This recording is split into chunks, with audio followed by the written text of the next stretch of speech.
صدق الله وصدق رسوله صدق الله وصدق رسوله آمنت بالشريعة وصدقت بالشريعة وإن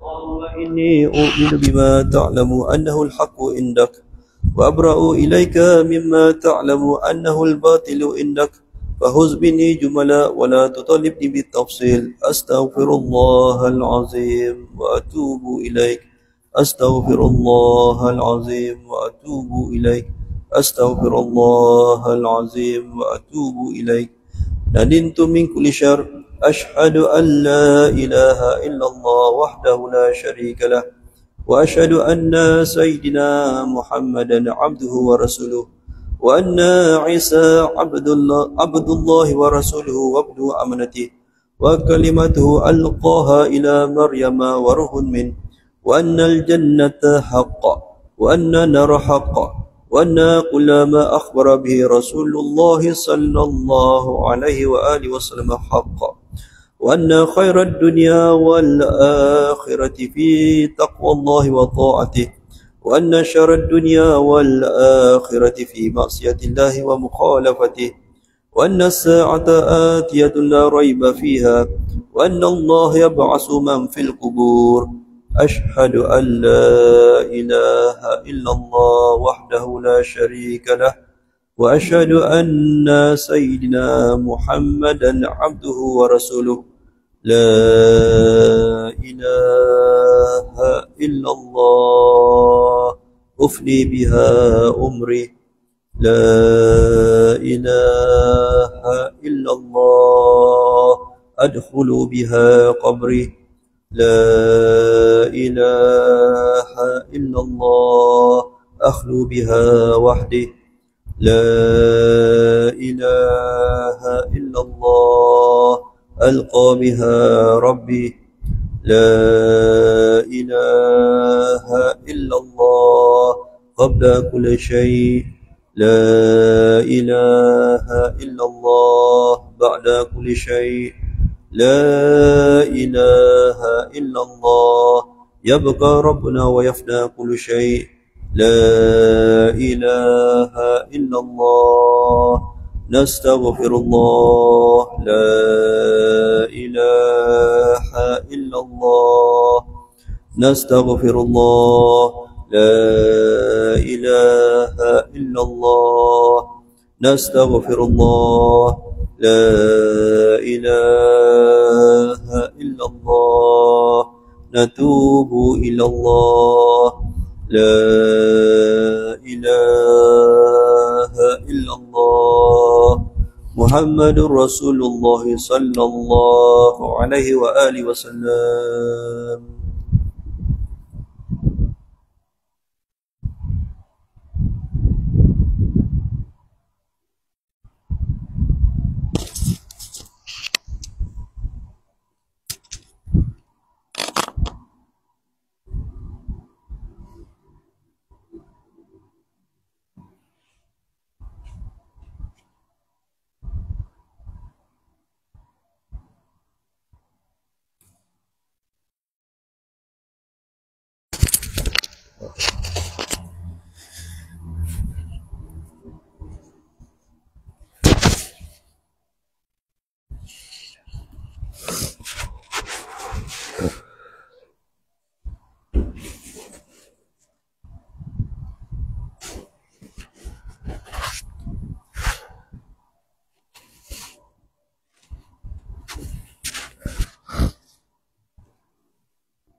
بسم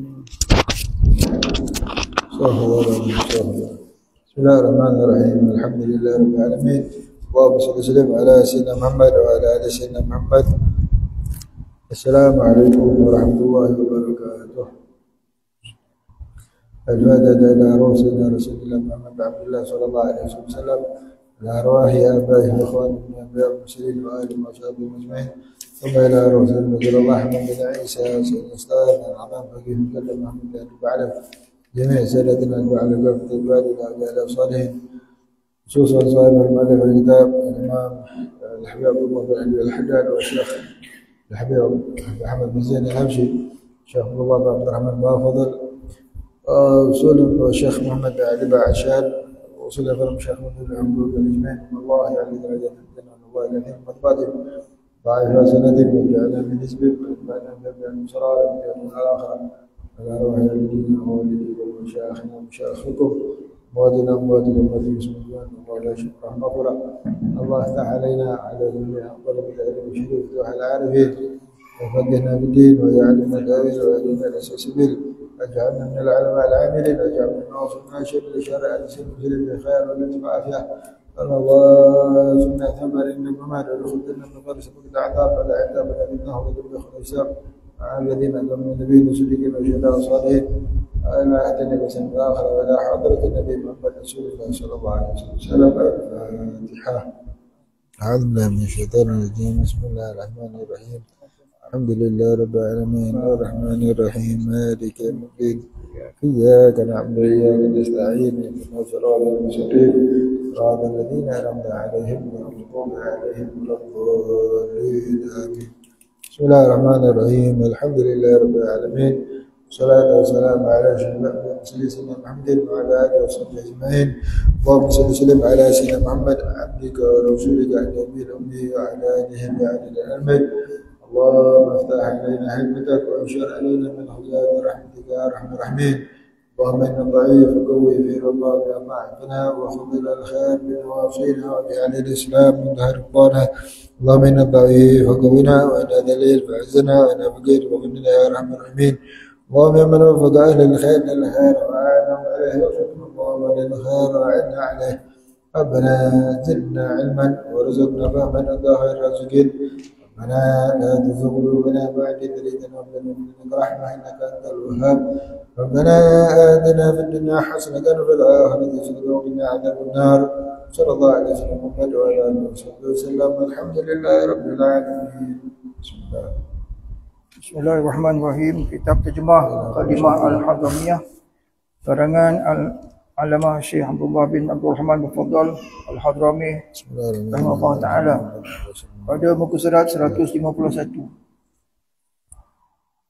Bismillahirrahmanirrahim. Qala musannif rahimahullah taala faslun mengenai sifat-sifat imam yang dianjurkan. Faslun haqqun nasi bil imamah al-wali wa taqaddamu aw yuqaddimu ghairuhu walau fi milki ghairihi wasakinu bimilkin aw i'aratin aw ijaratin aw waqfin aw wasiyatin aw nahwiha yataqaddamu aw yuqaddimu aidan illa annal mu'ira ahaqqa minal musta'ir wasayyidu ahaqqu min 'abdihi alladhi laysa bil mukatabin wal imam ratib ahaqqu min ghairi al wali fayataqaddamu aw yuqaddim. Orang yang paling berhak menjadi imam ialah penguasa. Maka ia sendiri yang menjadi imam solat atau menunjuk orang lain walaupun dalam milik orang lain. Orang yang tinggal di rumah miliknya atau rumah yang dipinjamkan atau disewakan atau diwakafkan atau diwasiatkan atau semacamnya bisa menjadi imam atau menunjuk orang lain pula. Akan tetapi orang yang meminjami lebih berhak daripada peminjam. Tuan lebih berhak daripada budaknya yang mukatab. Imam ratib, yakni yang rutin, lebih berhak daripada selain penguasa. Maka ia boleh menjadi imam atau menunjuk orang lain. Tuma quddimal afqahu, tumal aqra'u, tumal awra'u, tuma man sabaqa bil hijah wa au ahadun abaihi thumma man sabaqa islamuhu thumma nasibu thumma hasanu dzikr thumma nazifu saw thumma naziful badani wa tayyibus san'ah thumma hasanu saut thumma hasanu sawrah fa inis tawau ufriq fa inis tawau ufriq. Kemudian didahulukan imam yang lebih faqih, kemudian yang lebih pandai membaca, lebih afdal surah, kemudian yang lebih warak, kemudian yang lebih dulu hijrah atau salah seorang di antara bapa-bapaknya, kemudian menyusul orang yang lebih dulu masuk Islam, kemudian orang yang tinggi nasabnya, kemudian orang yang baik citranya, kemudian orang yang bersih bajunya, kemudian orang yang bersih badannya, kemudian yang baik pekerjaannya, kemudian yang bagus suaranya, kemudian yang bagus bentuknya. Apabila mereka mempunyai kesamaan dalam sifat-sifat itu, maka dilakukan undian. Wal adlu aula minal fasiq wa in kana afqaha aw aqra'a wal balighu aula minas sabiy wa in kana afqaha aw aqra'a wal huru aula minal abdi wa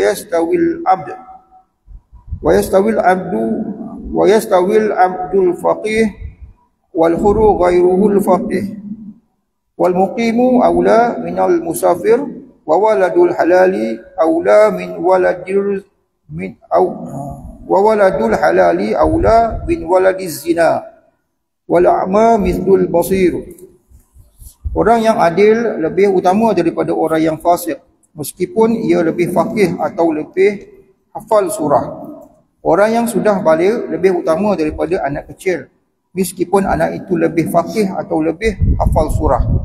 Laki-laki merdeka lebih utama daripada budak.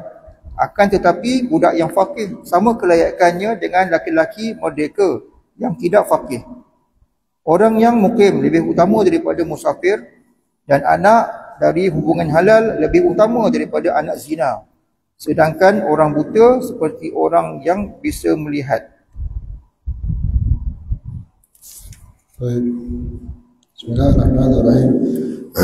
Nawaitu ta'allam ta'lim wa tadhakkur wa tadhkir wa naf'a wa al-difa' hadda'a ila al-huda wa dalala ala al-khair wal hatha ala tamassuki bi kitabillah wa sunnati nabiyhi ibtigha' wajhi Allah wa ridatihi wa qurba min Allah ta'ala. Rabbi shrah li sadri wa yassir li amri wahlul 'uqdatam min lisani yafqahu qawli. Amin. Amma ba'du. Alhamdulillah, kita sambung pasal pembacaan kita dalam kitab Muqaddimah Al-Hadramiyah. Sambung daripada pasal yang dibicarakan oleh Syekh Musannif rahimahullah ta'ala, nafa'na bihi bidarin ila umar. Faslun, suatu pasal pada membicarakan tentang ahabun nas bil imamah, orang yang berhak untuk menjadi imam. Siapa dia orang yang berhak untuk jadi imam? Kalau ada satu tempat berebut orang nak jadi imam, satu tempat berebut nak jadi imam, misal katalah kami nak cerita siapa yang berhak, kan? Siapa yang berhak kat tempat itu, siapa yang ada hak untuk jadi imam. Tak payah nak berebut. Di sini ulama fiqh dah terangkan siapa yang ada hak untuk jadi imam. Ini fasalnya, kan? Siapa orang yang hak dia jadi imam.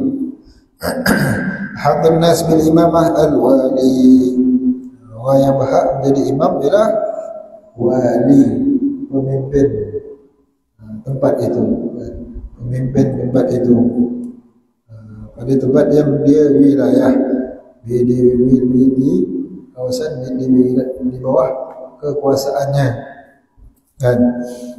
Berdasarkan hadis Nabi sallallahu alaihi wasallam, la ya'ummanna ar-rajula fi sultanihi. Janganlah seseorang itu menjadi imam kepada seseorang di dalam wilayah kekuasaannya, pemerintahan dia. Siapa itu? maka dia yang berhak untuk jadi imam. Dan ikut tingkatannya, pihak berkuasa ataupun orang yang berkuasa ni ikut tingkatan dia. Yang paling tinggi tak ada, bawah lantikan dia, gabanar dia ke, ikut peringkat. Maka itu orang yang berhak atas wilayah kekuasaan dia, ikut ikut levelnya kan. Kalau ada yang lebih tinggi di situ, dia lah yang berhak. Bos dia tingkat yang lebih tinggi, maka dia lah yang berhak. Kalau kita di negeri Johor paling tinggi Sultan lah kan. Sultan yang paling tinggi, maka beliau yang berhak untuk menjadi imam. Dan dia itu berhak untuk menjadi imam walaupun fasikan, walaupun dia fasik, dia ada hak untuk jadi imam. Hak dia kan, hak dia untuk jadi imam. Di zaman sahabat ataupun tabi'in dahulu, mereka solat di belakang khalifah yang fasik sekalipun, kerana beramal dengan hadis Nabi sallallahu alaihi wasallam, "Shalli khalfa kulli barin aw fajr." Solatlah kalian di belakang khalfa kulli, semua orang, baik dia itu baik, orang yang baik ataupun orang yang fajir. Dan selagi dia muslim, sah solat di belakang. Tapi cerita makruh tak makruh, itu kemarin kita dah bahaskan, dan akan disentuh juga kan, akan disentuh juga pasnya mungkin.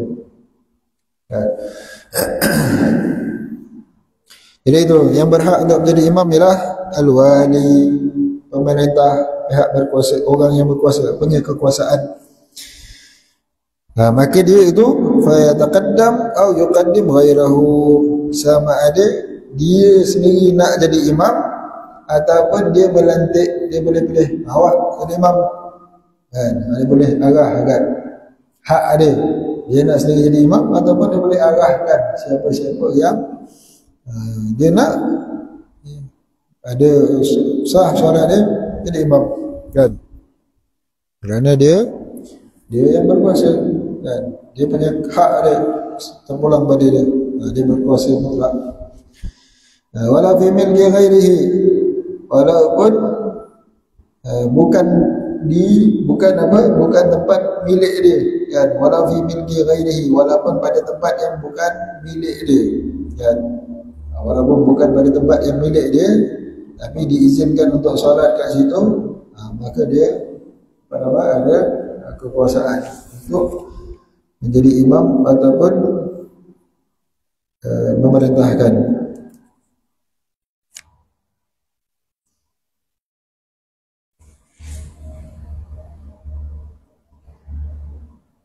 Tapi akan datang diterangkan.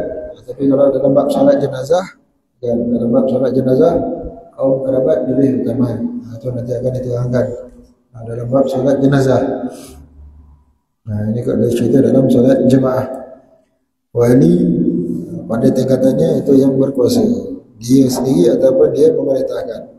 Kemudian setelah daripada wali, setelah daripada orang yang berkuasa itu,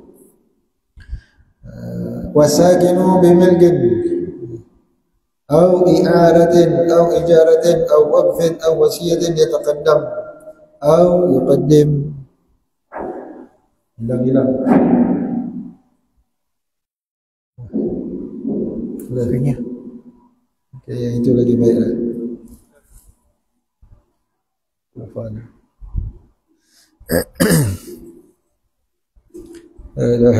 Bismillah. Jadi itu. Kemudian setelah daripada orang yang berkuasa, siapa yang berhak untuk menjadi imam? Kalau orang yang berkuasa itu tak ada, penduduk, pemilik orang yang tinggal di satu tempat. Di tempat itu siapa yang tinggal kat situ? Siapa yang tinggal kat situ? Orang yang tinggal di tempat itulah kan. Siapa yang tinggal di situ, dia yang berhak untuk jadi imam. Wasakin, orang yang tinggal di rumah ataupun itulah kan. Jadi dia yang tinggal itu dengan sebab apa? Milik dia. Jadi sahibul bait. Itu sebab kalau orang Arab dulu, orang Arab lah kan, kalau dia buat majlis apa, dia cari sahibul bait, tuan rumah, cari tuan rumah, dia jadi imam. Atau dia putuskan siapa yang nak jadi imam kan, itu yang dipanggil sahibul bait. Kalau inilah kan, kalau orang Arab punya majlis orang tua dulu lah kan, yang faham akan hukum dia akan cari, tak payah nak tolak-tolak, tanya Sahibul Bait. Dia pergi tolak pula, awak siapa? Awak Sahibul Bait ke? Contoh, ada orang nak minta tolak, tidak. Mereka yang faham hukum fikih cari Sahibul Bait, tuan rumah. Tuan rumah siapa? Dia nak jadi imam sendiri ke? Ataupun dia nak tolak siapa jadi imam, atau pulang balik tuan rumah. Itu hak dia kan. Jangan nak pandai-pandai. Jangan nak pandai-pandai. Kita ni lah ni, kita tolak. Jangan nak pandai-pandai. Tanya tuan rumah kan. Jadi itu sama ada dia pemilik, dia penduduk rumah tu, atau dengan sebab dia milik dia sendiri, ataupun dia pinjam. Dia duduk rumah tu, dia pinjam sebab dia pinjam kan. Dia pinjam dengan kawan dia. Jadi dia ada hak. Ataupun ijaratin, ataupun dengan sebab sewa, dia sewa rumah tu. Siapa yang berhak? Pemilik sewa ke dia? Dia lah, dia dah bayar sewa kan. Dia dah bayar sewa rumah tu. Dia yang duduk rumah tu. Waqfin, ataupun dia wakaf kat rumah tu. Dia duduk rumah tu dengan sebab jalan wakaf untuk dia. Maka dia ada kuasa. Wasiyatin, ataupun dia duduk rumah tu dengan sebab wasiat kan. Dia wasiatkan untuk penuntut ilmu tinggal kat situ misal. Ataupun dia wasiatkan untuk si fulan diwasiatkan, hasil dia berhak untuk duduk rumah tu. Maka dialah yang punya kuasa. Dia lah punya kuasa untuk menjadi imam, pemilik tempat itu. Yataqaddam atau yuqaddim, maka dia ada kuasa untuk dia sendiri nak jadi imam, atau yuqaddim, dia mempersilakan siapa yang nak jadi imam. Dan dia punya kuasa. Illa anal mu'ir ahaqqu minal musta'ir, melainkan orang yang pinjam itu,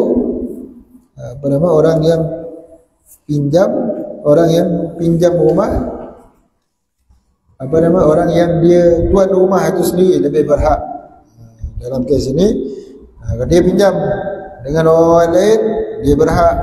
Tapi datang orang yang tuan yang dia pinjam itu, dia kalah. Ini awak pinjamkan saya, dia pinjam, istilahnya pinjam aja. Maka tidak, kecuali orang yang pemilik asal lebih berhak dibanding dengan yang dipinjam. Orang yang peminjam kan, pemilik asal itu lebih berhak kalau dibanding dengan itu. Tapi pemilik asalnya tak ada, peminjam tu berhak. Untuk peminjam yang duduk rumah tu, dia berhak dan untuk mengedepankan dia ke depan jadi imam, ataupun nak bagi siapa-siapa, kerana atas izin, dia dah ada izin tuan rumah kan. Dalam kes-kes yang lain tadi tidak. Yang kes-kes lain tadi disewa, dah sewa dah, tak ada hak. Selagi tempoh sewa tu masih berjalan, dia lah berhak kan. Walaupun hak sebenarnya masih milik pemilik, tapi dah dia sewa, dah kalah. Ada kat situ, awak dah sewa kan. Awak dah sewa kan, ambil lah. Baik.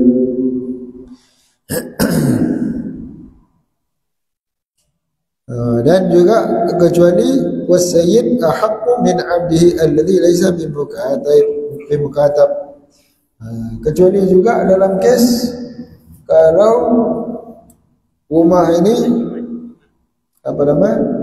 diduduk oleh hamba kan, hamba pemilik rumah tu siapa? Hamba, diizinkan oleh tuan dia kan, tuan dia. Jadi orang lain, hamba itu berhak.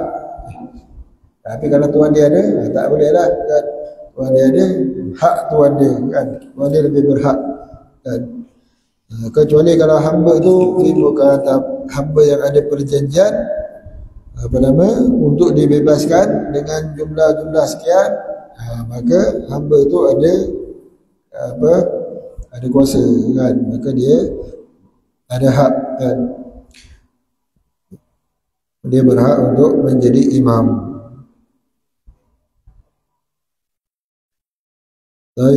Kemudian itu kalau dalam tempat-tempat yang lain.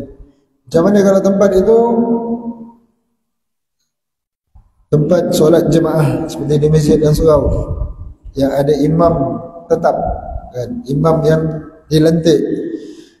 Wal imam ar-ratib ahaqqu min ghairil wali fayataqaddam aw yuqaddim. Maka kalau kawasan itu memang ada imam lantikan rasmi, maka itulah yang berhak. Sini ada orang tinggal, tak ada orang tinggal, kecuali imam yang tinggal. Imam kan kejap lagi siap pun kata, saya pun tinggal kat sini. Bisa kata, tinggal, awak tinggal macam mana, kan? Itu cerita kalau kawasan itu rumah apa semua ada, barulah cerita siapa yang tinggal kat situ dengan sebab pinjam bilik apa, baru dia berhak. Habis masjid tempat solat jemaah, siapa yang dilantik, siapa yang dilantik rasmi, bukan lantik-lantik ikut suka-suka hati. Misal lantikkan rasmi, maka dialah yang berhak untuk menjadi imam. Tapi kalau imam lantikkan itu ada ramai 2-3 orang, siapa yang bertugas? Siapa yang bertugas ikut waktu itu? Hari ini siapa yang bertugas? Maka dia berhak untuk menjadi imam. Imam yang bertugas. Wal imam ar-ratib ahaqqu min ghairil wali. Maka imam yang ratib itu lebih berhak untuk menjadi imam daripada orang yang lain, selain daripada wali. Orang yang berkuasa, pihak yang berkuasa ataupun orang yang punya kekuasaan yang melantik dia, orang-orang yang pihak atasan lah, kan? Yang bawah lantikkan Majlis Agama Islam misal, orang qadi misal, kan? Kalau ada qadi lah ke depan, wasil ikut tingkatan itu, wali. Cuma tempat kita ni macam mana? Mana satu yang dikira paling berkuasa sekali, apa nama itulah, kan? Sultan, kan, ikut negeri. Kemudian bawahnya siapa yang dikira, adakah daripada menteri besarnya ke bawah ataupun Majlis Agama Islam ke bawah, kan? Sebab ada pecahan kat situ. Wahasnya pihak yang berkuasa, sebab kuasanya pun dah dipecahkan, kan, dua. Allah. Baik, kemudian tapi yang paling atas itulah Sultan. Wa in akhtasar ghair. Kemudian imam itu terpulang pada imam tu, sama ada dia nak ke depan ataupun dia boleh tolak siapa yang dia tengok layak untuk jadi imam. Terpulang kepada imam itu. Imam tu, saya bertugas, saya nak ke depan, boleh, ataupun dia tengok siapa yang dia tengok layak. Mungkin ada orang alim daripada luar datang, dia tengok, maka dia persilakan. Maka hak imam, kan? Orang awam, orang lain tak boleh nak paksa imam. Kita persilakan lah, ni ustaz ni datang, kita nak tolak-tolak, misal kata, kan? Tak ada apa nama imam. Tetapi sebaiknya imam lah, kalau ikutkan pihak yang berkuasa punya saranan, sebaiknya imam tu yang menjadi imam, dan guru-guru takbir jangan ke depan. Dah memang arahannya begitu, kan? Sebaiknya, kan, sebaiknya begitu. Maka janganlah imam itu, sebab imam apa nama untuk elakkan macam-macam lah, kan? Adalah dia punya alasan-alasannya kat situ. Maka itu sebab itu biasanya mana-mana majlis imam masjid dialah yang akan ke depan, dan itulah yang sebaiknya, kan? Dan itu memang hak dia. Jadi tak adalah kekeliruan tiba-tiba orang luar datang bawa bismillah pula tak baca, kan?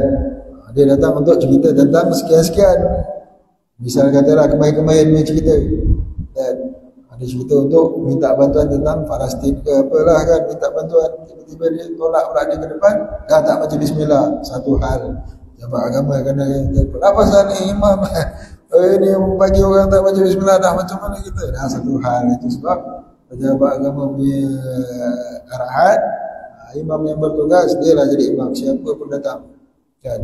Untuk elak-elakkan situasi macam itulah, kan? Maka imam itu ada hak, dia nak ke depan ataupun dia rasa ini ustaz ahli sunnah jemaah betul fikirnya, dia nak persilakan, boleh, hak dia. Tapi pihak atasan dah bagi arahan ataupun pandailah dia kan. Misal katalah ini orang memang dah kenal, misal ala kulli hal. Baik, ini kita cerita tentang hak dia. Siapa dia imam? Imam yang bergaji kan, imam yang dilantik, yang imam yang bergaji.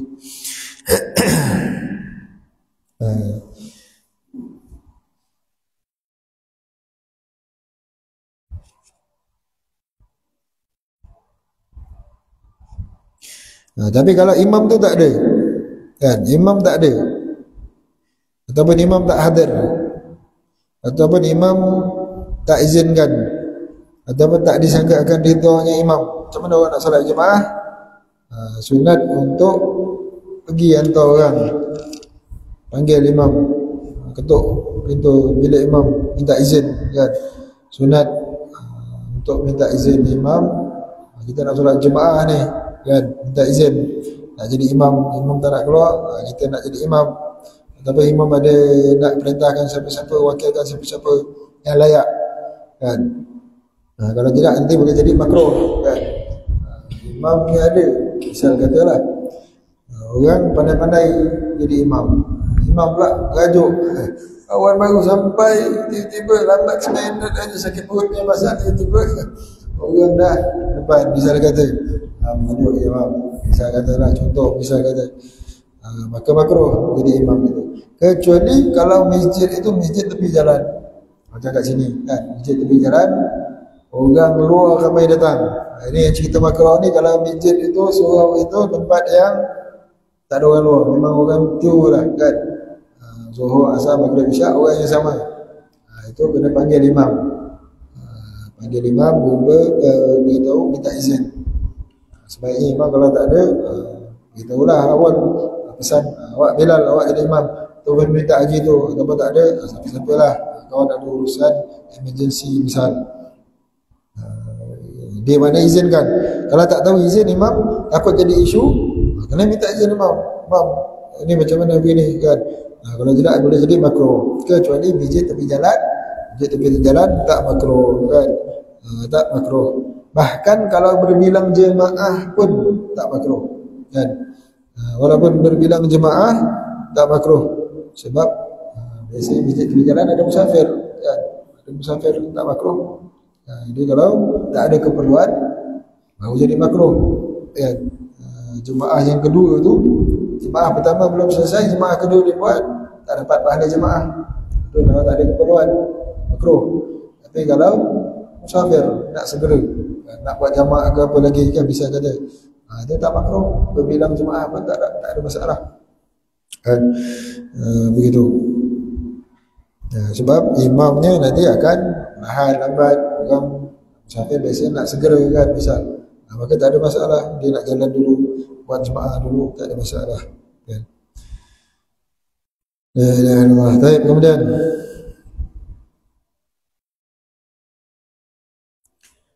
kemudian bila imam ratib tak ada, wali tak ada, imam ratib tak ada, kemudian siapa yang berhak untuk menjadi imam? Thumma dikedepankan berdasarkan sifat-sifat. Kalau tak ada yang orang yang berhak di tempat itu kan, kalau orang yang berhak untuk menjadi imam dengan sebab tempat tak ada, maka orang yang punya sifat-sifat tertentu, maka dia akan dikedepankan kan.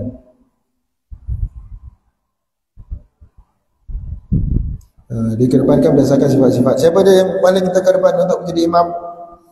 Orang yang paling berhak untuk menjadi imam ataupun itu seperti apa? Seperti solatnya di tempat hutan kan, hutan kawasan yang tak ada pemilikan. Ini tanah ni milik siapa? Tak ada, ni tanah milik kerajaan misal. Tak ada hak milik siapa. Ni hutan simpan misal kata kan. Pergi memburu ke apa ke kan. Jadi ni tanah hak milik hutan simpan. Kalau tanah hak milik kebun, siapa tuan kebun? Dia tanya. Siapa sahibul bait, siapa pemilik kebun ni, tanya, awak nak kedepankan siapa? Kalau kebun, ini tak, ini hak milik kerajaan, kan, hak milik bebas, bisa tak ada hak pemilikan siapa-siapa. Sultannya pun tak ada. Sekarang ni kita 4 orang panjat gunung ledang misal, siapa kita nak kedepankan jadi imam, kan? Maka dikedepankan al-afghah, dikedepankan orang yang bersifat paling faqih, kan? Siapa yang paling faqih, kan? Mahir dalam hukum hakam fiqah, berkatakan dengan solat lah, saya faqih, awak faqih buat apa? Bab nakahat. Kan, saya dulu dah jahaz punya bab nakahat, dapat pangkat 1. Kan, bab nakahat, minta maaf, nakahat ni cerita, ini kita nak cerita bab solat ni, kan, ni cerita bab solat, kan, maka cerita bab solat, siapa yang lebih mahir faqih dalam bab hukum hakam solat, kan? Awak ada baca kitab apa?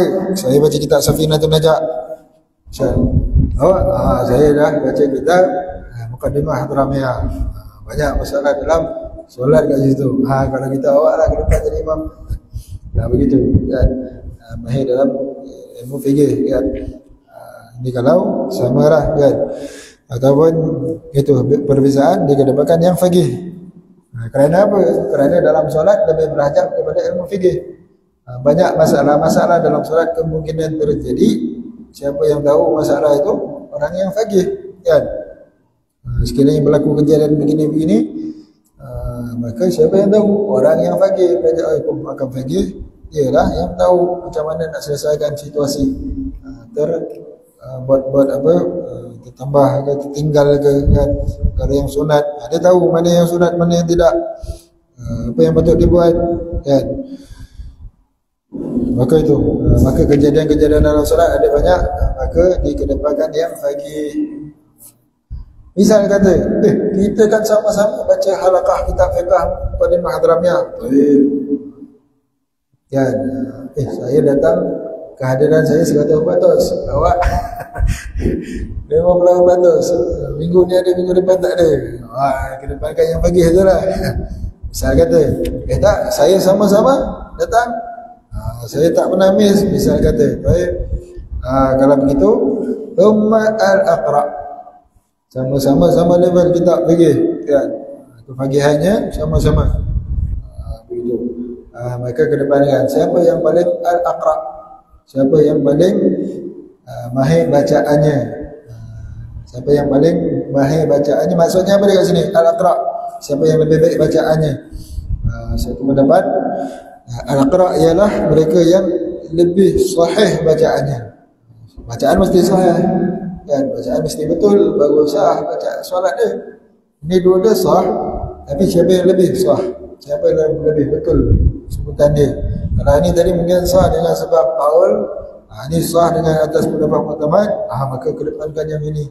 Contoh, kan? Contoh orang ini.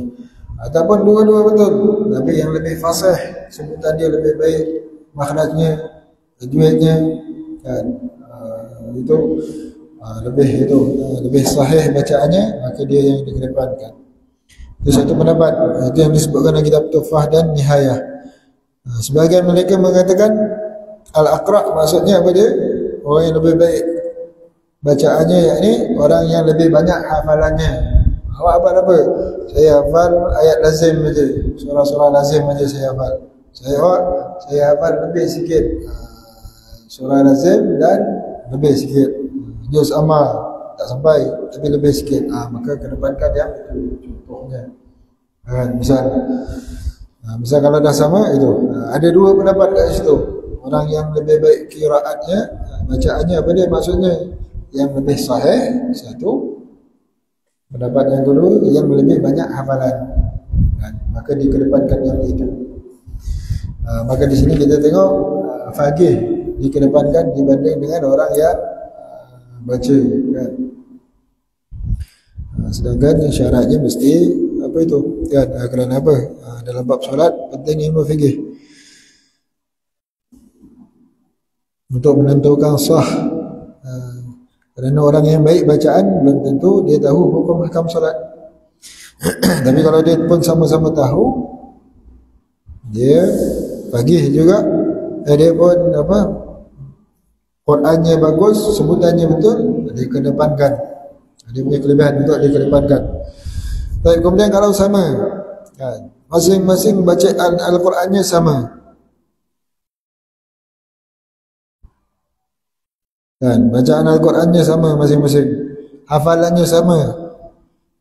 Kemudian Quddima al-awra, dikedepankan orang yang lebih wara. Siapakah yang lebih wara? Kan, dia punya apa nama, yang lebih menjaga daripada yang haram. Wara' itu apa maksudnya? Meninggalkan yang syubhat. Yang halal dah tentu, yang syubhat pun dia tinggalkan. Orang yang wara' ialah orang yang meninggalkan syubhat. Orang yang meninggalkan lebih daripada kadar hajat daripada halal, itu namanya zuhud, kan. Orang yang zuhud. Orang yang wara', dia ambil yang halal aja, yang syubhah boleh jadi halal, boleh jadi ditinggalkan. Ini orang ni wara', dia berhati-hati. Yang halal, bismillah dia ambil. Ada kemungkinan haram, maka dia tinggalkan. Itu orang wara'. Tapi kalau orang yang zuhud, lebih daripada wara', apa dia? Ini halal betul-betul, tapi tak, dia ambil ala kadar. Dia ambil yang halal betul pun dia tinggalkan, kan. Dia ambil atas kadar hajat saja, kan, misalnya tu. Begitu. Itu orang yang zuhud betul, meninggalkan bermewah dengan syahwat yang halal. Syahwat yang halal, kemewahan dunia yang halal, dia berzuhud, kan, meninggalkan yang halal, meninggalkan yang halal. Itu lebih daripada zuhud. Maka kalau ada orang wara', ada orang zuhud, kedepankan orang zuhud pastinya, kan. Begitu. Tapi ini semua cerita setelah sama-sama faqih, sama-sama ahli qiraat, kemudian kedepankan orang yang wara'. Siapa yang lebih wara'? Ada yang zuhud, kedepankan yang lebih zuhud, dia lebih berhak jadi imam, kan. Kerana itu lebih sebab untuk kabul solat. Kemudian kalau sama, kan, kalau sama-sama wara', misal, ataupun itu. Kemudian kalau sama, qudima man sabaqa bil hijrah, dikedepankan orang yang lebih dahulu hijrah. Hijrah kepada Nabi sallallahu alaihi wasallam. Orang siapa orang yang lebih berhijrah?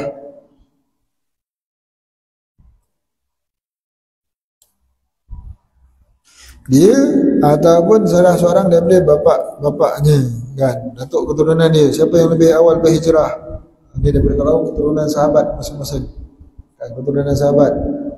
Sahabat Sayyidina Abu Bakar, misal, ada sahabat-sahabat yang akhir masuk Islam, misal kata, ataupun yang lembat hijrah, maka kedepankan awak punya bapak awak dulu lebih awal hijrah, maka dikedepankan, dimuliakan, begitu. Nah, ini setelah yang sebelum-sebelum, setelah daripada yang faqih, qiraat, yang lebih wara', kemudian dikedepankan siapa yang lebih dahulu berhijrah, ataupun kalau zaman keturunan, datuk-datuknya yang lebih awal berhijrah, dikedepankan. Kemudian setelah daripada itu, thumma man sabaqa islamuhu, kemudian dikedepankan siapa yang lebih awal masuk Islam.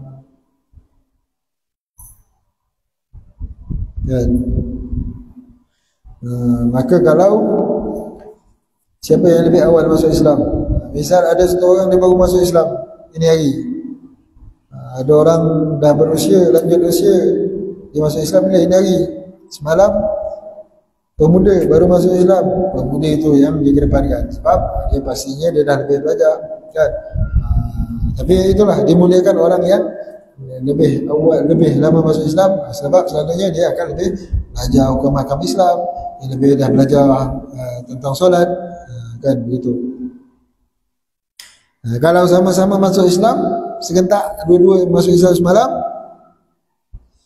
kan, sama-sama masuk Islam, dikedepankan yang dah berusia itu tadi. Tapi ini cerita yang muda lebih masuk Islam semalam, yang berusia masuk Islam ini hari, kedepankan yang semalam. Tapi kalau dua-dua masuk Islam serentak, maka dikedepankan yang berusia tu, ya, dikedepankan yang lebih berusia tu. Dan dikedepankan orang yang masuk Islam dengan sendiri, dia masuk Islam sendiri. Seorang lagi dia masuk Islam sebab mengikut, kan, mengikut.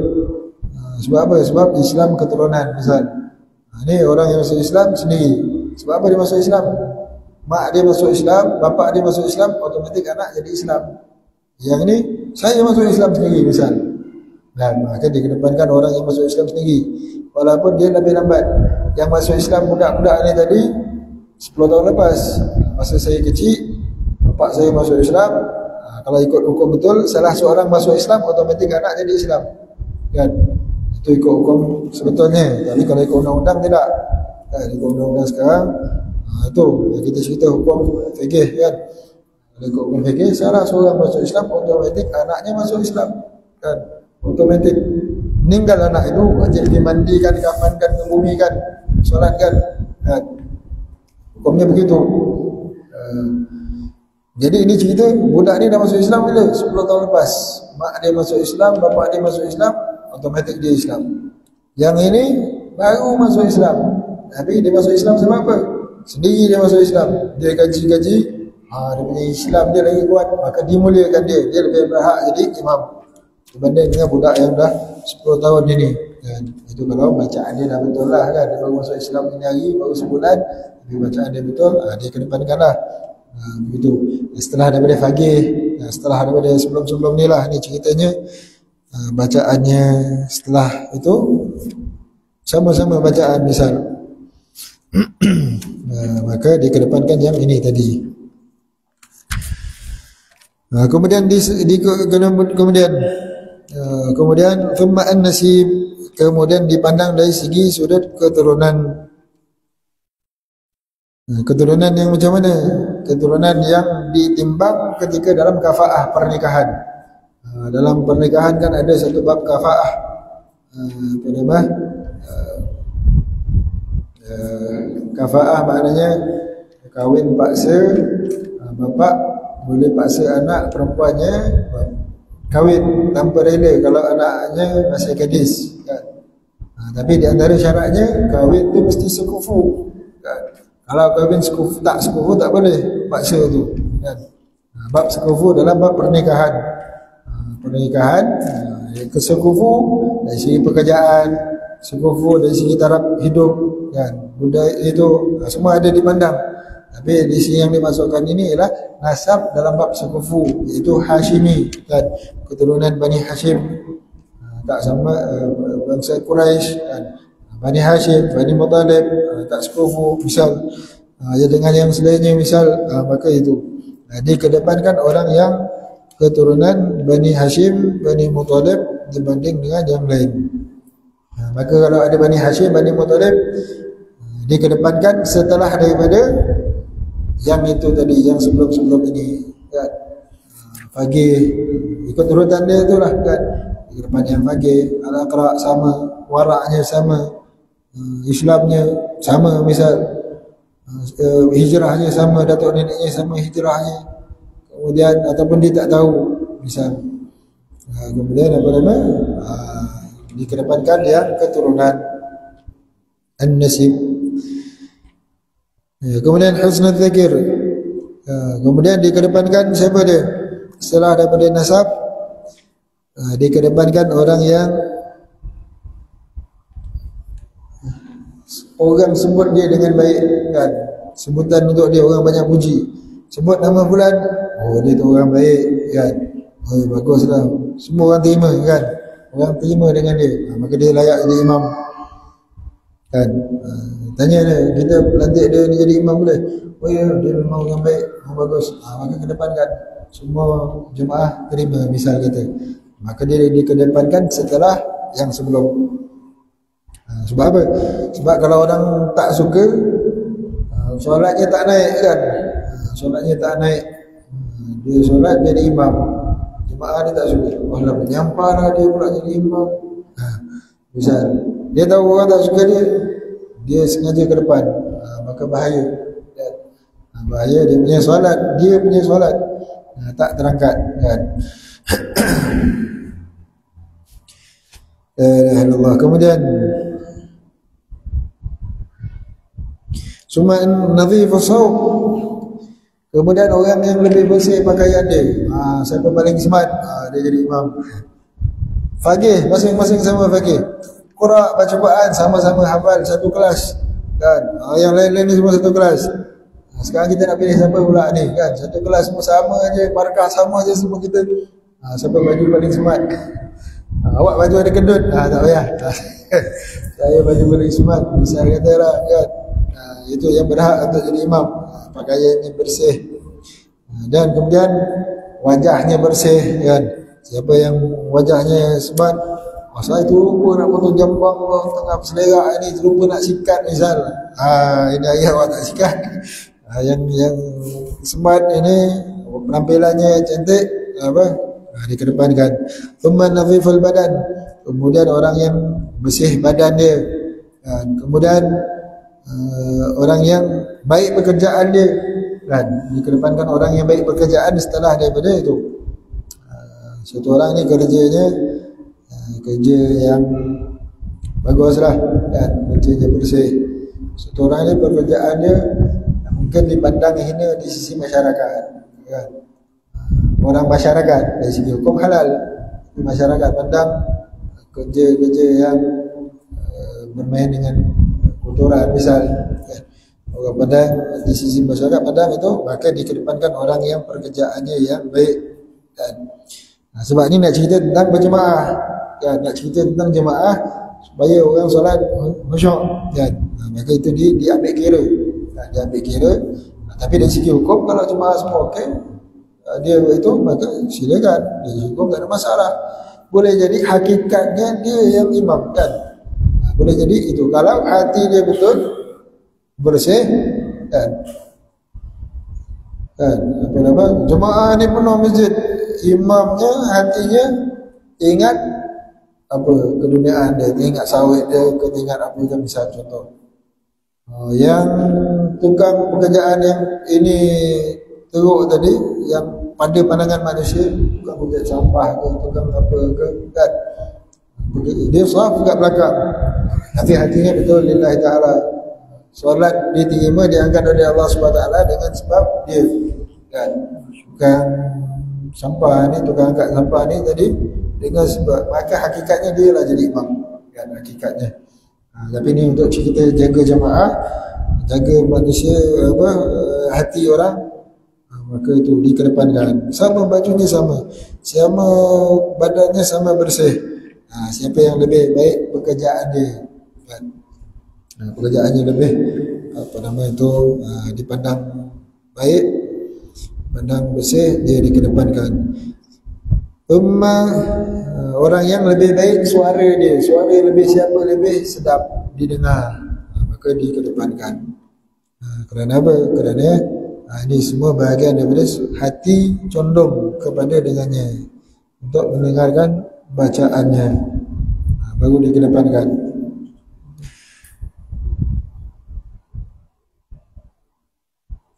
Thumma hasana surah, kemudian orang yang bersih baik rupanya kan.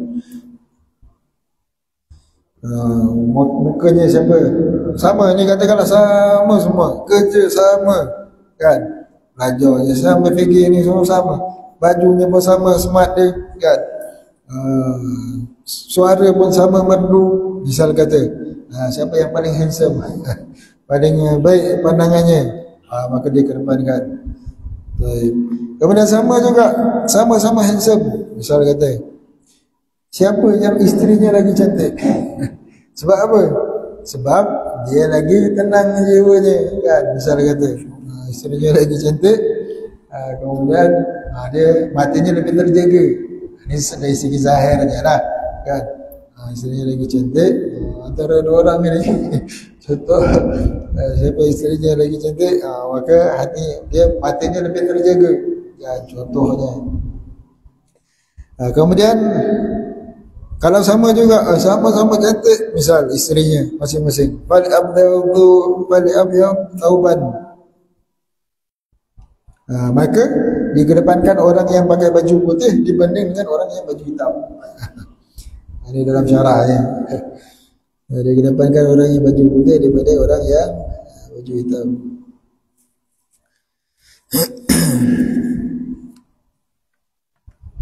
Ini yang disebut, ini pendapat Mu'tamad dalam syarah, dalam Rawdah Tahqiq. Tapi ini ada khilaf lah, ada pendapat yang mengatakan yang hitam itu kan. Kat situ ada khilaf. Ini atas satu pendapat disebutkan dalam kitab syarah, kemudian ada dibawakan pendapat yang lain. Baik, kemudian kita tengok sebab ini tahu kalau sama semua juga, semua sama juga. Kemudian semua sama juga. Uqra, cabut undi siapa yang layak, cabut undi siapa yang layak jadi imam.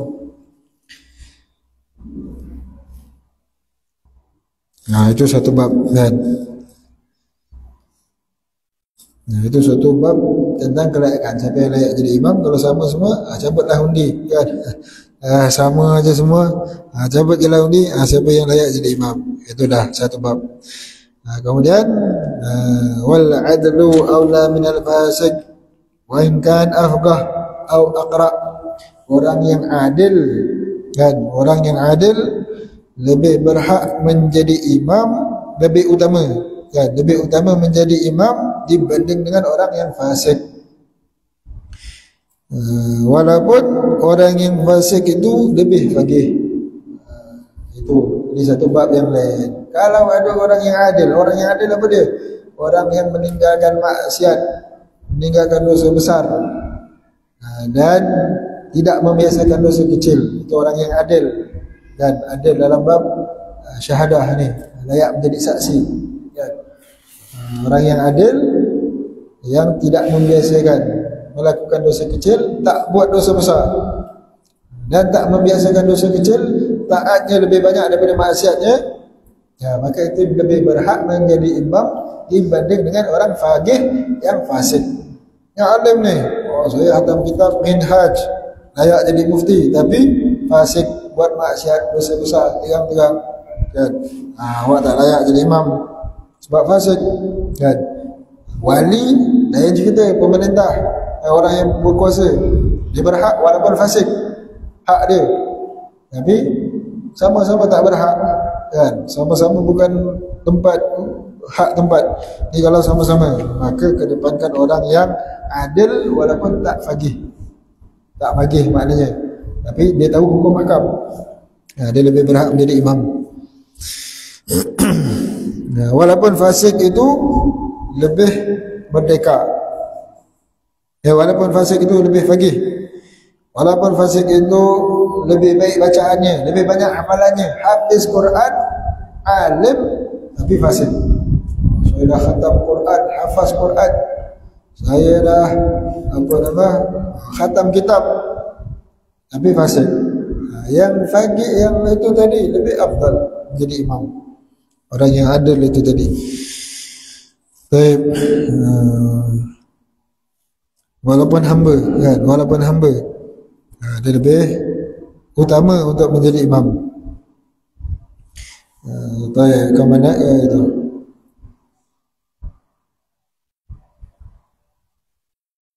Berdasarkan hadis Nabi SAW yang lain yang diriwayatkan oleh Al-Hakim dan ghair, in sirrakum in antaqbal salatakum falyummakum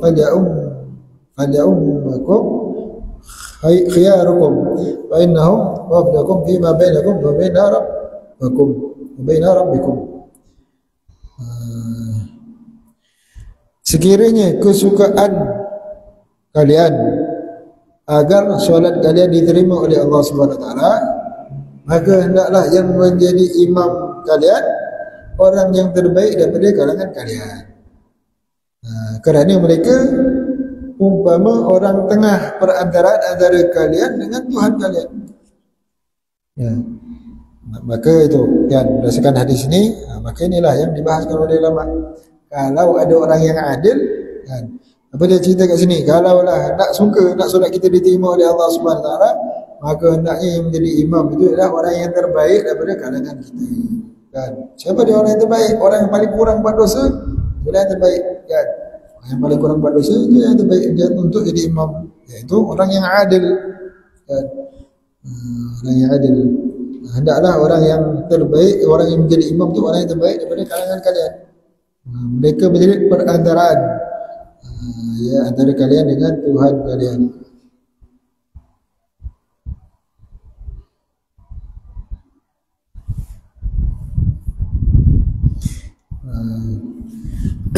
Dan hadis yang lain, solat khalfa kulli barrin wa fajir, solatlah di belakang semua orang yang baik ataupun orang yang fajir, pelaku dosa. Begitu yang Sayyidina Ibn Umar solat di belakang Hajjaj. Sayyidina Ibn Umar solat di belakang Hajjaj. Apa nama? Hajjaj Governor salah seorang governor yang paling banyak. Beliau ni seorang alim. Hajjaj ni alim. Kan? Hajjaj ni alim. Nabi alim yang fasik. Banyak dia bunuh para ulama yang tak sependapat aja dibunuh, dimancung. Kan? Tapi sebelum dia nak mancung tu dia penjarakan dulu. Kalau ataupun dia akan tanya, solat berjemaah, orang-orang yang dia nak mancung tu solat berjemaah tidak sembuh tadi. Kalau solat berjemaah, ini tak boleh dipancung. Aku takut orang yang berada dalam jaminan Allah, dalam tanggungan Allah. Dan dia alim, tahu hukum agam, maka dia itu. Jadi Sayyidina Ibn Umar solat di belakang Hajjaj. Nak cerita tentang bolehnya solat di belakang itu berdasarkan hadis mursal ini. Solat di belakang orang yang baik ataupun orang yang jahat. Siapa orang yang paling jahat selain Hajjaj? Bunuhnya siapa? Bukan bunuh orang Islam. Bunuh satu orang Islam aja pun dah dosa besar. Kan? Orang Islam yang biasa. Ini yang dibunuh ulama salihin. Tapi yang solat di belakang beliau tu siapa? Yang solat di belakang Hajjaj ni siapa dia? Di antara sebaik-baik sahabat. Kan? Di antara sahabat Sayyidina Abdullah bin Umar. Kan? Sayyidina Ibn Umar solat di belakang Hajjaj. Nak cerita Hajjaj tu punya jahat dia tu cukup orang yang fasik. Tapi Sayyidina Ibn Umar solat di belakangnya. Itu dah memadai. Nak tunjukkan tentang hukumnya boleh sah solat di belakang pelaku dosa besar. Kan? Sah. Siapa yang solat? Sayyidina Ibn Umar. Belakang siapa pelaku dosa besar? Dosa besarnya apa dia? Islam dah. Dosa besarnya apa dia? Bunuh ulama salihin. Kan? Berapa banyak besar? Bukan sikit-sikit. Berapa banyak dia bunuh? Bukan. Banyak betul yang dia bunuhnya. Dah berapa banyak dah. Kan? Tapi itu dah memadai. Sebab apa? Itu wilayah kekuasaan dia. Kan? Dia governor. Dan maka dia berhak untuk jadi imam. Itu. Tapi kalau tak ada keperluan, maka makruh. Ya. Kalau tak ada keperluan, makruh.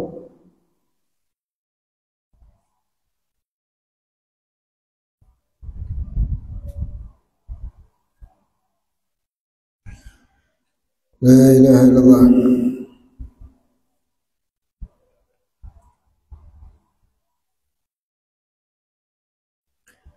Kemudian di sini ada disebutkan dalam syarahnya bahawa harus bagi orang yang pegang jawatan imam ataupun pegang jawatan azan ataupun pegang jawatan guru mengajar untuk mewakilkan orang lain untuk ganti tempat dia. Boleh kan? Dan ketika itu berhak untuk mendapat gaji itu kan. Gaji itu dia tak datang, tapi dia ada wakilkan orang yang berhak, orang yang layak. Sama seperti dia ataupun yang lebih baik daripada dia, maka dia berhak untuk dapat gaji itu kan. Saya tak datang kerja, ada urusan, tapi saya wakilkan. Tapi kalau dia tak datang dan dia tak wakilkan siapa-siapa orang dalam kampung, siapa nak jadi imam, gaji itu sepatutnya apa nama?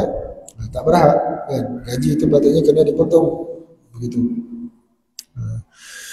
Baik. Kemudian fa in istau uqra wal adl aula min al fasid wa in kana afqaha wa aqra. Orang yang adil lebih utama menjadi imam dibanding dengan orang yang fasik walaupun faqih ataupun aqra. Wal baligh aula min as-sabi. Orang yang dah balik lebih utama menjadi imam dibanding dengan budak-budak yang belum baligh. Tapi dah mumayyiz kan. Walaupun budak itu lebih faqih ataupun lebih banyak hafalannya kan, ataupun lebih baik bacaannya, yang dah baligh, orang dewasa lebih utama untuk menjadi imam. Itu disebutkan. Kerana apa? Kerana makruh, ada khilaf kan. Kerana makruh mengikut budak-budak yang belum baligh ni. Kerana ada khilaf tentang hukumnya kan, sah tak sahnya kan. Maka lebih utama jadi imam orang yang dah baligh. Kemudian wal huru aula min al abd, orang yang merdeka lebih utama menjadi imam dibanding dengan hamba. Wa yastawi al abdu al faqih wal huru ghairul faqih, sama saja antara hamba yang faqih dengan orang merdeka yang tak faqih kan, sama saja. Kelayakan itu, keutamaan itu sama saja. Hamba ni faqih, merdeka ni tak faqih, sama saja. Wal muqim aula minal musafir, dan orang yang bermukim lebih utama menjadi imam dibanding dengan musafir. Ini kalau musafir itu nak qasar. Kalau musafir itu nak qasar, maka lebih utama orang yang mukim jadi imam. Dia akan sebenarnya sembahyang zuhur 4 rakaat misal. Tapi kalau orang musafir itu pun dia nak sembahyang zuhur 4 rakaat juga, dia tak ada nak buat qasar misal. Maka layaklah dia untuk apa, keutamaan itu ikut yang tadi itulah. Untuk mengelak apa? Mengelakkan perbezaan solat. Kalau orang yang musafir, saya nak solat qasar ni kan, dia solat qasar, makmum solat 4, kan ada perbezaan kat situ. Sahlah, boleh, tak ada masalah. Tapi lebih utama orang yang mukim jadi imam, musafir apa nama, solat jemaah dia kan. Tapi kalau musafir tak, saya memang nak solat 4, maka bolehlah kan. Utamalah kan. Tapi kalau tidak, dia memang nak jadi imam juga, apa itu, orang tak nak, tak apalah, maka lainlah cerita kan. Tak kisahlah, jemaah semua kata tak apa, kami, awak jadi imam 2 rakaat, kami selesaikan, jemaah semua okey, tak apalah kan. Tapi kalau tidak, saya memang nak buat 2 je, tak nak buat 4, nak kejar masa, buat jemaah lain kan. Yang mukim solat mukim. Baik, kemudian wal walad al halal aula min walad az-zina. Orang imam yang anak sah taraf, imam yang sah taraf ini lebih utama menjadi imam, anak yang sah taraf lebih utama menjadi imam daripada anak yang tak sah taraf. Walaupun dari segi dosa tak ada masalah, cuma itulah dari segi keutamaan.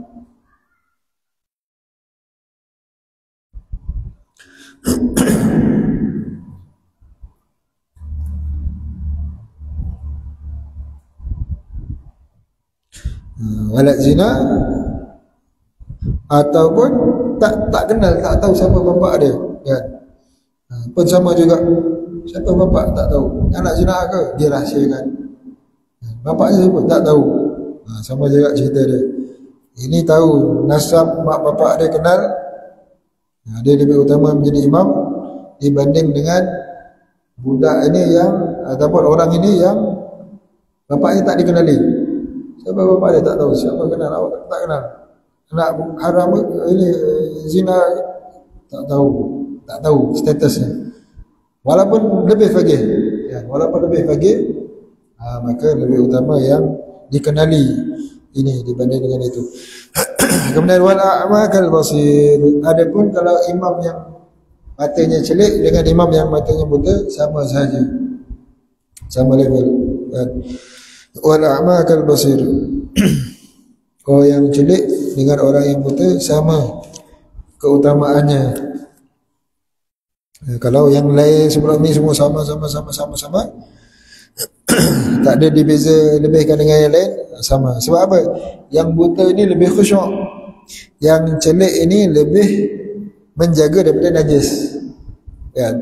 Kalau orang yang buta Dia lebih khusyuk solat dia, fikirannya tak terganggu kan. Tapi kalau orang yang celik, kelebihannya apa dia? Dia akan lebih berhati-hati, dia nampak najis dia akan jaga kan. Kalaulah yang buta itu tak khusyuk, maka yang celik lebih utama kan. Adapun orang yang bisu dengan orang yang pekak sama saja. Orang yang bisu dan orang yang pekak sama saja tingkatannya. Wah, bagus.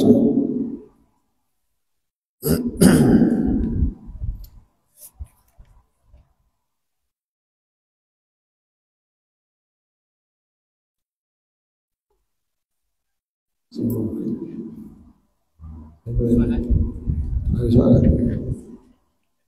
Kontaknya pun tak ada.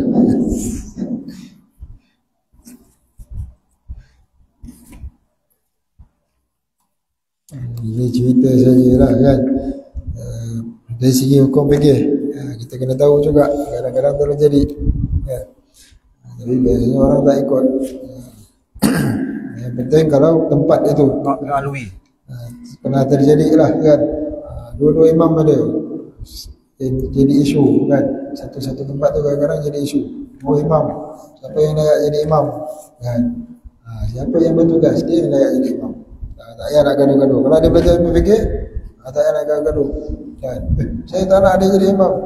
Awak mohon jawatan kan. Tak payah nak gaduh-gaduh. Ini tidak, jawatan dibagi tak nak, tapi orang tu jadi imam dia komplain. Ini jadi isu kan. Ini jadi isu sebab ini. Tapi kalau dia belajar hukum ini kan, maka sepertinya tak jadi isu lah. Alhamdulillah kita tempat kita ni alhamdulillah kan. Dah tak ada lah kan. Tapi banyak juga yang terjadi. Setengah-setengah tempat dah tu ustaz yang kena, ustaz ni pihak ni datang, ustaz ni pula pihak ni pula datang.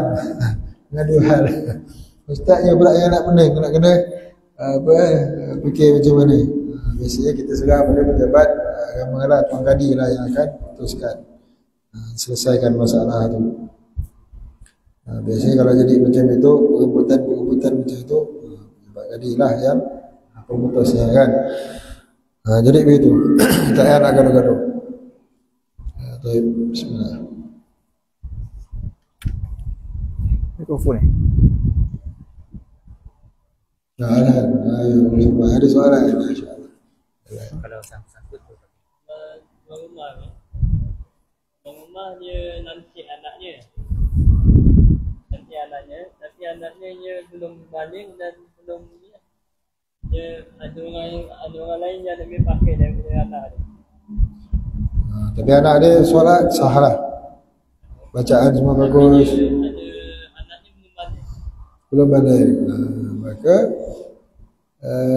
itulah tuan rumah berhak, pemilik sahibul bait kan. Yang penting anak dia solat sah betul, maka dia ada hak kan. Tuan rumah itu ada hak, sama ada dia nak jadi imam ataupun tolak siapa yang dia nak, dengan syarat orang itu solatnya sah kan. Dia punya hak.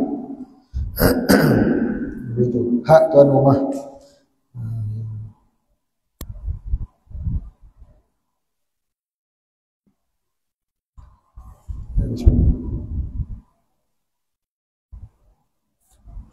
kitab syarah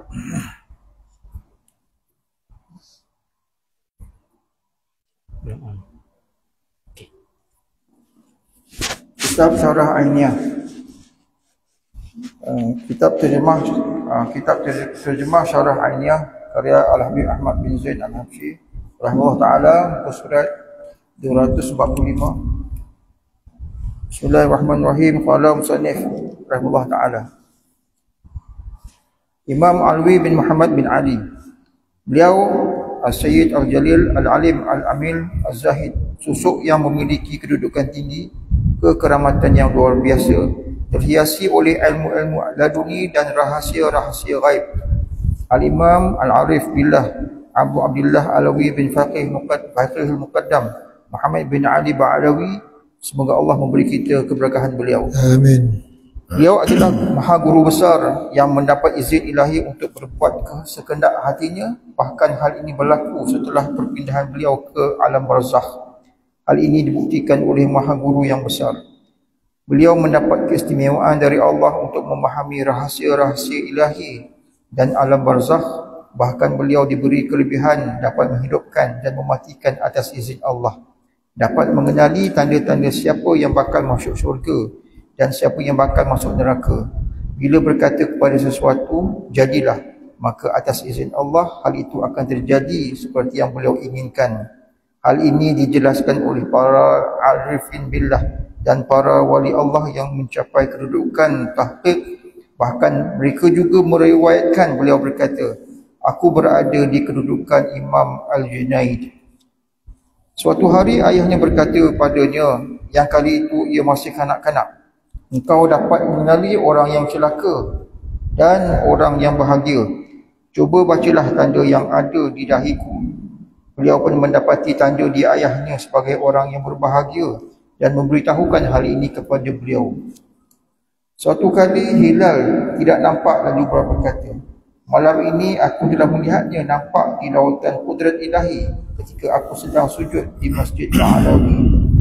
Suatu kali ada orang membawa anaknya yang masih berusia 3 bulan, sudah dalam keadaan sekarat, meminta beliau untuk mendoakannya. Beliau berkata, orang yang bakal berumur 100 tahun tidak akan mati dalam usia 3 bulan. Ternyata ucapan beliau benar-benar terbukti, anak itu hidup sehingga usia 100 tahun.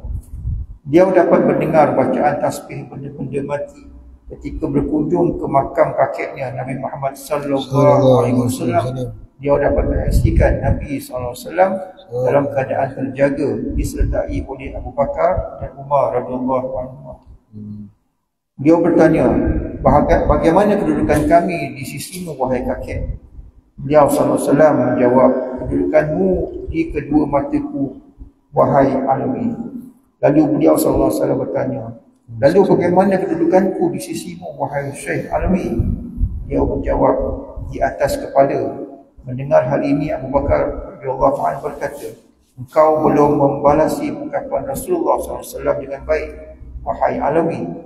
Dia menjadikan kedudukanmu di kedua pelupuk matanya, sedangkan engkau menjadikannya di atas kepala. Sungguh tiada yang dapat menandingi kedudukan di pelupuk mata.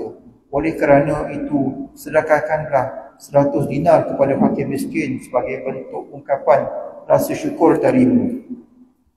Ketika beliau kembali pada kesedarannya, tiba-tiba di samping beliau sudah ada seseorang yang berdiri dan memberi beliau wang 100 dinar. Saat itu beliau juga membagikannya pada orang-orang yang ada di sebelah beliau.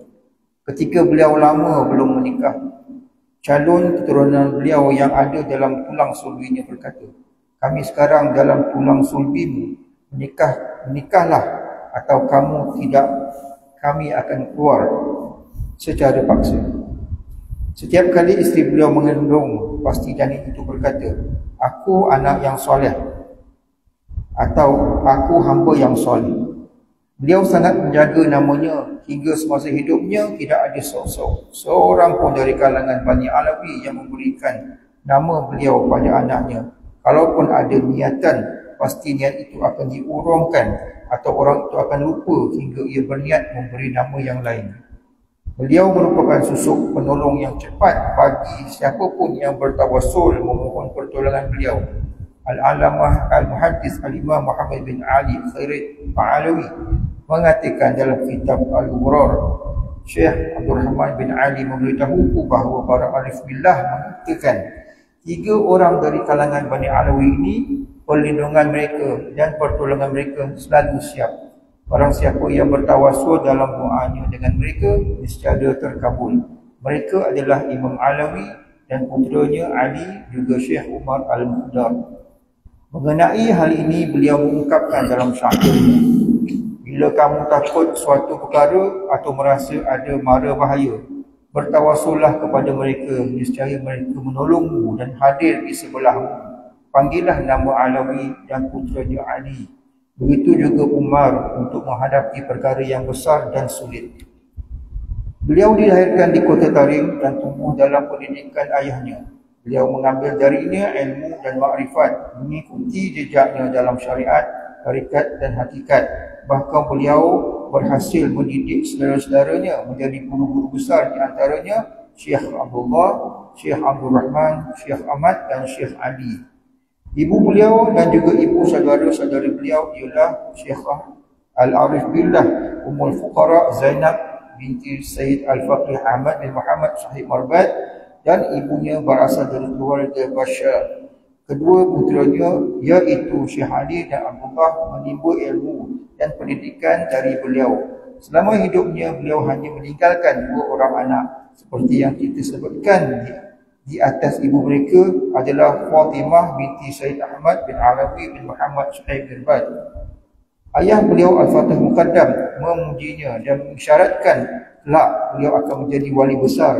Bahkan para maha guru mengisyaratkan rahsia ayahnya akan berpindah kepada beliau. Mereka mengatakan dirinya cukup menjadi pengganti para salaf terdahulu. Beliau meninggal dunia pada hari Jumaat tanggal 2 Zulkaidah tahun 669 Hijriah. Kubur beliau sebelah timur kubur ayahnya, dan di sebelahnya ada kubur paman ayahnya Sayyidina Alawi. Juga kubur saudaranya Ali bin Fathul Muqaddam, juga Muhammad bin Abdullah bin Alawi dan saudaranya Ali sampai ujung di kubur Salim bin Basri. Di sekitarnya juga ada kubur Abdullah bin Faqihul Muqaddam. Inilah yang diceritakan oleh penulis kitab Al-Qurra. Alhamdulillah, kita baca kisah tentang Sayyidina Ali Al-Ghayur. Sayyidina Ali Al-Ghayur putra daripada Imam Sayyidina Al-Faqih Muqaddam Muhammad bin Ali Ba'alawi yang telah lalu pembicaraannya. Sayyidina Ali Al-Ghayur, beliau digelar Al-Ghayur sebab apa? Sebab Ghayur itu gelaran apa? Ghayur yakni cemburu. Cemburu. Sebab apa cemburu itu? Sebab ini dikisahkan pada zaman beliau tak ada anak yang diletak nama dengan Alwi. Zaman itu nama Alwi satu orang saja kan? Yang lain tak ada nama Alwi kan? Itu dia dari kecemburuan. Orang gelarnya cemburu. Sebagai Allah SWT zahirkan sebagai satu karamah ataupun kemuliaan untuk beliau. Zaman itu tak ada yang pakai namanya kecuali beliau. Dan beliau Masya Allah punya karamah yang luar biasa. Dikatakan makamnya umpama macam kedudukan Imam Junaid Al-Baghdadi rahmatullahi alaihi wa nafa'ana bih. Iaitu apa dia? Istilahnya beliau tasarruf fil kawan, boleh berbuat ikut sekehendak hati. Pastinya selagi dengan kehendak Allah, tak ada sesuatu yang terlepas daripada kehendak Allah Subhanahu Wa Taala. Tapi kehendak Allah Subhanahu Wa Taala dizahirkan melalui beliau. Apa beliau nak buat seiring sejalan dizahirkan. Hakikatnya Allah Subhanahu Wa Taala Maha kehendak yang azali. Kehendak Allah Subhanahu Wa Taala yang azali. Waktu tertentu, masa tertentu dikehendaki oleh Allah Subhanahu Wa Taala. Dizahirkan kehendak Allah dengan hamba kekasihnya ini selagi sejalan. Itu dizahirkan untuk zahirkan kemuliaan. Apa dibicarakan seperti mana itu namanya tasarruf fil qaul, zahirnya. Dan dia berbuat zahir apa dia buat, tetapi hakikatnya tertakluk bahwa kehendak Allah Subhanahu Wa Taala. Semuanya dalam kudrat Allah Subhanahu Wa Taala. Dan Allah maka itu di antara kemuliaan beliau, karamah beliau.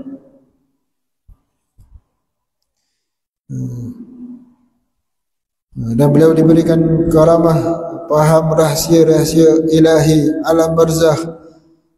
Dia berikan kelebihan dapat menghidupkan dan mematikan. Ini banyak karamah yang dikurniakan kepada wali-wali Allah. Syekh Abdul Qadir Jalani yang karamah ini kan menghidupkan mukjizat seperti mana mukjizatnya Nabi Allah Isa alaihissalam. Maka ini karamah yang beliau dapat. Dan di antara wali yang terakhir yang kita tahu yang diceritakan punya karamah boleh menghidupkan yang mati, siapa dia? Allahyarham Habib Ja'far bin Ahmad Al-Idris. Ini diceritakan dan masyhurlah ceritanya. Dan juga kita dengar sendiri daripada Al-Habib Salim bin Abdullah bin Umar Syatili, Allahyarham. Beliau sendiri juga menceritakan dalam roha petang, tak ramai. Beliau cerita baca kitab, beliau kitab apa tak pastilah, tak ingat.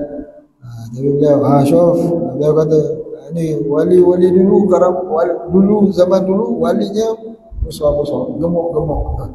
Walinya wali besar, gemuk-gemuk. Sekarang walinya kurus geding. Karamah wali dulu apa dia? Yang mati boleh hidup balik. Zaman yang terdekat yang aku sempat jumpa siapa dia? Habib Ja'far, ayah kepada Habib Ali bin Ja'far terus. Habib Ali bin Ja'far, ini Habib Ja'farnya. Wali Allah besar.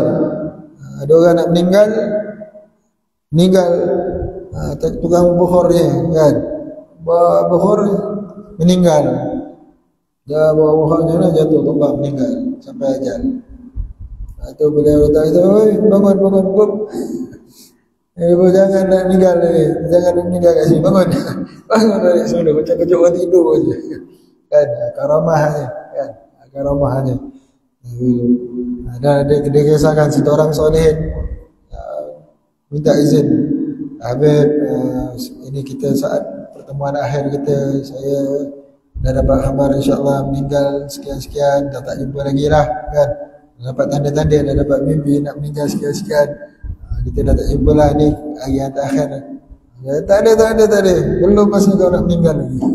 Ni aku nak balik bor dulu, kemudian aku datang ke sini lagi, lepas tu baru nak meninggal, boleh macam tu pula kan.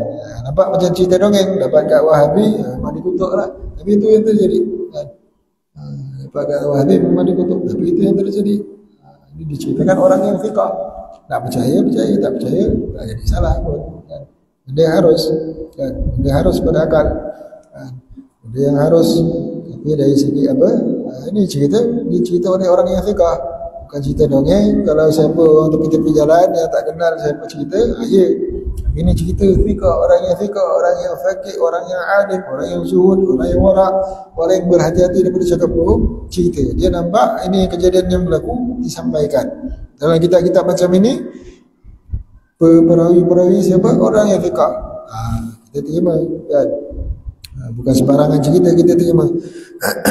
Orang-orang yang fiqah yang cerita, ya. Dan memang terjadi begitu kan. Tak nak percaya, tak ada apa kan. Tapi kalau dia tolak semua karamat wali mustahil, bahaya, dia tolak Al-Quran. Baik, jadi ini dan ini bahkan beliau diberi kelebihan dapat menghidupkan dan mematikan atas izin Allah, dengan kehendak Allah, dengan kudrat Allah Subhanahu wa taala. Dapat mengenali tanda-tanda siapa yang bakal masuk syurga dan siapa bakal masuk neraka. Ashab Sa'id Syagi, siapa dia yang tertulis kat dahi, boleh kenal. Bila berkata kun, jadilah kan. Maka atas izinan Allah Subhanahu wa taala hal itu terjadi. Maka ini kedudukan wali Allah yang besar, karamah yang besar. Kita kenal untuk kita kenal, kita kena tahu untuk kita kenal supaya kita tak terpedaya. Ini lagi ada orang mengaku makamnya sekian-sekian, levelnya sekian-sekian, kalahkan imam sekian-sekian, tapi ada dapat kelebihan-kelebihan macam ini? Tak ada. Maka sedar dia. Tapi kalau ada dapat, tapi fikihnya tak ke mana, soal ibadahnya tak ke mana, itu menjadi ghurur, tipu daya kan. Ini semua sekadar itu saja kan, tak apa-apa. Tapi apa nama yang ditimbang itu ilmu tauhidnya betul, fikihnya betul, tasawufnya betul, betul lah insya-Allah. Selagi dengan Quran dan Sunnah kan, maka barulah betul. Tapi kalau fikihnya tak ke mana, karamah-karamah dia dapat ini, boleh jadi tipu daya iblis kan. Baik, kemudian dan beliau termasuk orang yang sahibul darak. Sahibul darak apa dia? Orang yang segera kalau diseru, segera mendapat pertolongan. Kalau bertawasul, ya Ali Al-Ghuyur, ya Amar Makhdar, ya Ali bin Alwi, ya anak beliau kan, Ali, putranya Ali, ya Ali kan, misal kata orang bertawasul, ya Alwi, ya Ali, ya Amar Makhdar, karamah kan, dengan karamat beliau insya-Allah segera dengan karamat beliau kemuliaan yang Allah SWT kurniakan kepada beliau, segera mendapat pertolongan dengan izin Allah SWT. Dan orang yang bertawasul ini minta kepada beliau, i'tikadnya apa dia? Dengan kemuliaan. Zahirnya minta ya alwi, kan? Hakikatnya minta dengan ya Allah, dengan kemuliaan wali kekasihmu, hamba yang mentaatimu, ketaatannya, ketakwaannya kepadamu, berilah kami pertolongan, kan? Singkatannya ya alwi, ya aman mahdar, kan?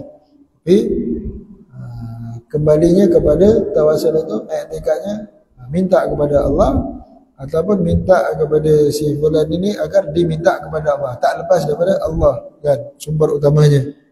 Kalau tawasul begitu betul. Yang tak betul, apa nama, ya alwi, alwi itulah, kan? Minta dengan wali tertentu, wali itu yang tolong dengan sendiri, itu dah rosak akidah. Tawasul macam itu boleh jatuh syirik, kan? Etikadnya rosak, itu salah lah. Tapi kalau etikadnya betul, sifat rupanya dipegang betul-betul, tak ada yang boleh memberi bekas selain Allah SWT, tak ada perbuatan makhluk tak boleh bagi bekas, hakikatnya Allah SWT, maka tak jadi salah, kan? Betul, sempurna akidah dia, kan? Ya, itu dalam bab doa. Tawasul dalam bab doa, kabul, tak kabul, bab doa tak ada masalah, kan? Tapi yang disebut nama siapa? Kekasih Allah, orang-orang salihin, ahli, orang yang bertakwa kepada Allah Subhanahu wa taala. La ilaha illallah. Ya, begitu Sayyidina Ali Al-Ghuyur. Kemudian beliau meninggal pada bulan Dzulqa'dah, tahun 669 Zulhijrah, hari Jumaat. Itu sebab, tapi tak ada dia buat haul. Sebab apa? Sebab kalau di tarim itu, kalau semua nak buat haul, kalau seorang nak buat haul, kena buat semua sekali punya haul. Maka tak payahlah buat, kan? Semua ahli tarim, ahli zambal itu, semuanya orang-orang yang layak untuk dibuat haul. Hari-hari buat haul aja nanti, kan? Hari-hari buat haul aja, kan? Hari-hari, sebab penuh kota tarim itu, kubur zambal itu penuh dengan tokoh-tokoh yang layak untuk dibuat haul, diperingatinya. Maka itu sebab langsung tak dibuat haul. Imam Haddad buat kat luar, kat sana tak ada buat, kan? Allah a'lam bishawab. Fadhil ana kebetulan salat syahbar mengenai akhir. Mudah Allah SWT kurniakan kita iman yang sempurna kepada Allah SWT, kurniakan keberkatan daripada nama-nama salihin yang kita sebutkan. Kemudian kita dapat syafaat mereka, kita dapat karamah berdoa-doa mereka, kita dikurniakan keberkatan dengan sebab mereka ala hadini kisah ila akhirat min al-salihin bijahim ala min al-salihin ila hadratin Nabi Muhammad sallallahu alaihi wasallam. Al-Fatiha. A'udzubillahi minasyaitonir rajim. Bismillahirrahmanirrahim. Alhamdulillahi rabbil alamin arrahmanir rahim maliki yaumiddin. Iyyaka na'budu wa nasta'in ihdinas siratal mustaqim siratal ladzina an'amta 'alaihim ghairil maghdubi 'alaihim waladdallin. Bismillahirrahmanirrahim. Alhamdulillahi rabbil alamin. Allahumma shalli ala sayyidina Muhammadin ba'da man shalla alaihi wa salli ala sayyidina Muhammadin ba'da man lam yusalli alaihi wa salli ala sayyidina Muhammadin kama tuhibbu wa yusalli alaihi wa salli ala sayyidina Muhammadin kama amarta wa yusalli alaihi. Ya Allah rabba bil Mustafa, ya Allah rabba waghfir lana يا سيدي ما قد مضى. يا الله رضا بالمصطفى، الله رضا واغفر لنا يا سيدي ما قد مضى. يا الله رضا بالمصطفى، يا الله رضا واغفر لنا يا سيدي ما قد مضى. ربنا انفعنا بما علمتنا، رب علمنا الذي ينفعنا، ربي فقهنا وفقه أهلنا وقرابات لنا في ديننا مع أهل قدر أنثى وذكر. ربي وفقنا ووفقهم لما ترضى به قولا وفعلا كرما، وارزق كل حلالا دائما وأخذنا أتقياء علما نحظى بالخير ونكفى كل شر. ربنا واصلح لنا كل شؤون وأقر بالرضا منك العيون، واقض عنا ربنا كل الديون قبل أن تأتينا رسل المنهون، واغفر استر أنت أكرم من ستر. وصلاة الله تغشى المصطفى من إلى الحق دعانا والوفاء في كتاب فيه للناس الشفاء وعلى الآل الكرام الشرفاء على صاحب المصابيح الغرر. اللهم اهدنا بهداك واجعلنا ممن يسارع في رضاك ولا تولنا وليا سواك ولا تجعلنا ممن خالف امرك وعصاك. حسبنا الله ونعم الوكيل ولا حول ولا قوة الا بالله العلي العظيم. يا ربنا اعترفنا باننا اقترفنا واننا اسرفنا على لظى اشرفنا وتب علينا توبة تغسل كل حوبة واستر لنا العورات وآمن الروعات واغفر لوالدينا ربي ومولودينا والأهل والأخوان وسائر الحلان وكل ذي محبة أو جيرة أو صحبة والمسلمين أجمع آمين ربي اسمع فضلا وجودا منا لا باكتساب منا بالمصطفى الرسول نحظى بكل سول بالمصطفى الرسول نحظى بكل سول بالمصطفى الرسول نحظى بكل سول. صلى وسلم ربي عليه عد الحب وآله وصحبه عدد طش صحبي والحمد لله بالبلغنا ورحمة.